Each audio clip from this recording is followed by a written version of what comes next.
Now I can get into how the roof store is different than the current roofing materials distribution model, and how we're going to improve the user experience, the price to the roofing contractors and the property owners buying roofing materials.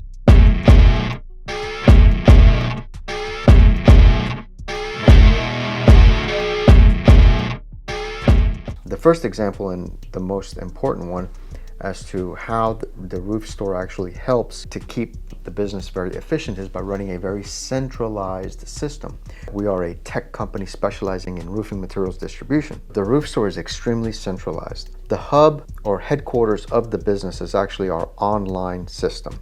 We're able to be extremely efficient, and I would say that for each person that the roof store hires, those systems end up making that person exponentially more productive by at least 7 to 8 times. The automations, the workflows. So the centralization allows the company to be much more productive. We have very modest and reasonable gross profit margin targets. Anything that's beyond that, we do pass on to the roofing contractor. The roof store offers and incentivizes bulk purchases. That's where they're going to get the most savings. That's where these companies are going to benefit the most. And most companies should be buying in bulk, and they should be doing it as soon as possible from inception of their business. It's never a great time to buy in bulk because it has to do with committing a little bit more space, a little bit more money. When the mindset changes and that roofing contractor becomes more confident in their ability to operate and to execute, that's actually when they should be buying in bulk. But anyway, we encourage buying in bulk. That's one of those big differentiators as to how we're changing the distribution model, because we want people to save money. And there's misconceptions. A lot of people say, no, I don't have the space, or I don't have the money. The objection of I don't have the space, that's not really relevant, because 48 boxes of coil nails is 48 inches wide, 48 inches tall, and 48 inches deep. So that doesn't require a lot of space. The question is, do you care more about the savings than you care about the space that it's going to take? For every 48 boxes you order, you're approximately getting 17 for free, which is 35%. I'm doing the math based on this. $55 is the average price across the country for a box of coil nails, each box being 7,200 nails. So being that it's 55, and if we sell them for 36 with free shipping, then when you do the math, you're going to have 35% savings, which is 17 out of 48 boxes. Free shipping, and that's a huge difference. How long is it going to just sit there? Well, if you're doing 2 roofs a week, you should go through 48 boxes, nailing 6 nails per shingle. You should go through those 48 boxes in about 2.5 months. So the math is there. Having enough product on hand to last you 2.5 months, that's reasonable. And I don't think that's excessive. I mean, sitting on that, and that's just for nails. Let's say you're ordering pipe boots.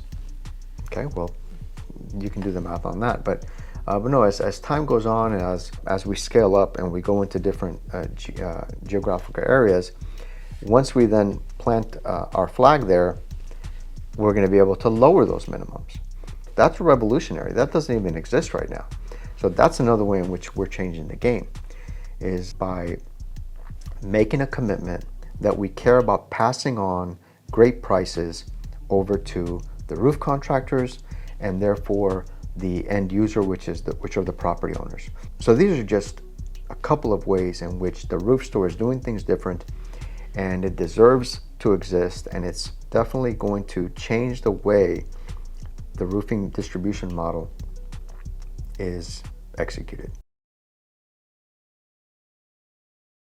We have to first identify and speak about the inefficiencies in the current roofing materials distribution model that's existed since the 70s.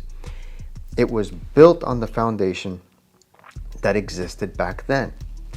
It has not innovated, it hasn't been improved, and being that there's current systems available now, they haven't adapted to those systems. Where it's most obvious is on the number of employees that each location has.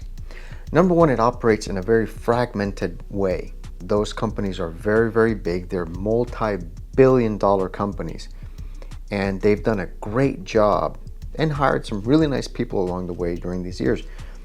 But the problem is that the fragmentation that exists hurts the roofing contractor and also the end user, which is the property owner.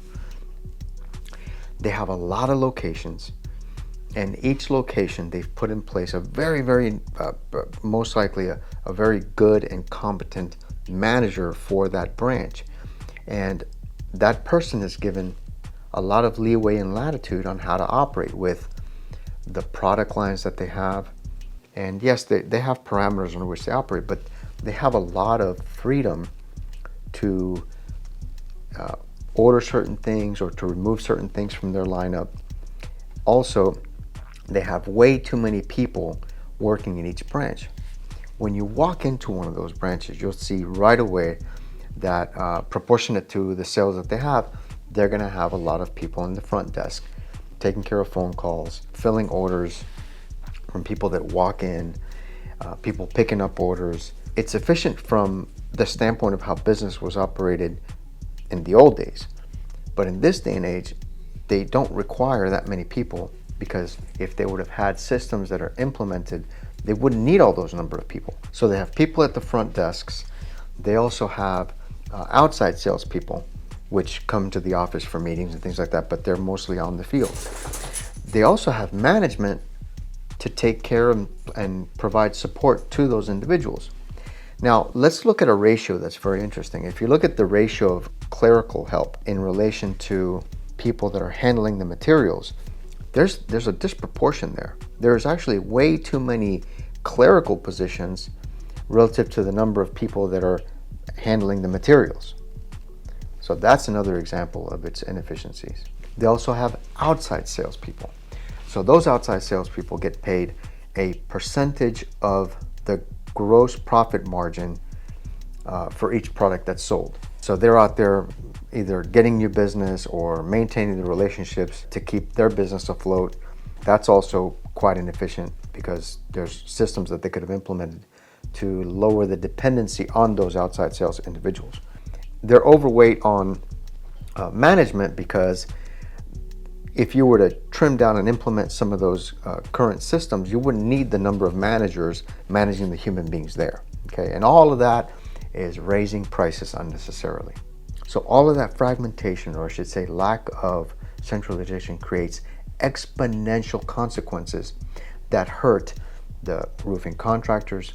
It hurts the property owners, because it raises prices unnecessarily.